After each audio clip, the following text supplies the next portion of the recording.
UGC का विरोध करने से पहले यूजीसी का नियम पढ़ तो लो। सबसे बड़ी अफवाह यही फैलाई जा रही है कि ये नियम जनरल कैटेगरी के बच्चों के खिलाफ है, जबकि सच यह है कि लोगों ने पोस्टर देखा, पूरा नियम नहीं।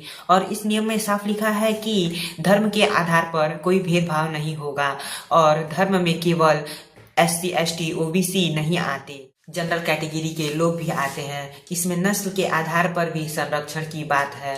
अब ऐसा तो है नहीं कि नस्ल केवल एक ही वर्ग में आते हैं, लिंग के आधार पर भी संरक्षण मिलेगा। कहीं नहीं लिखा कि महिला सिर्फ एससी, एसटी, ओबीसी की हो। अगर महिला जनरल कैटेगरी की भी है तो उसे भी उतना ही संरक्षण मिलेगा। जन्म स्थान के आधार पर भेदभाव मना है। मतलब अगर नॉर्थ ईस्ट का कोई बच्चा दिल्ली या मुंबई में रहकर पढ़ता है और उसे चिंकी या मिकी कहकर नीचा दिखाया जा रहा है, अगर ऐसा हुआ तो उसे आरक्षण मिलेगा, चाहे वो किसी भी कैटेगरी का हो। विकलांगों को भी संरक्षण मिलेगा। विकलांग केवल एक ही वर्ग के नहीं होते।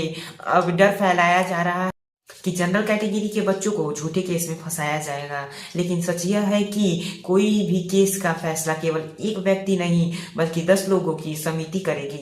10 अलग अलग सोच, 10 अलग अलग नजरिए। ऐसा नहीं कि कोई एक झूठी कहानी बनाकर किसी बच्चे की जिंदगी बर्बाद कर दे। असल समस्या नियम नहीं है, असल समस्या यह है बिना पढ़े डर जाना और डर के आधार पर राय बनाना। आशा है कि मेरी बात आपको पसंद आई होगी और इस वीडियो को ज्यादा से ज्यादा शेयर करिए।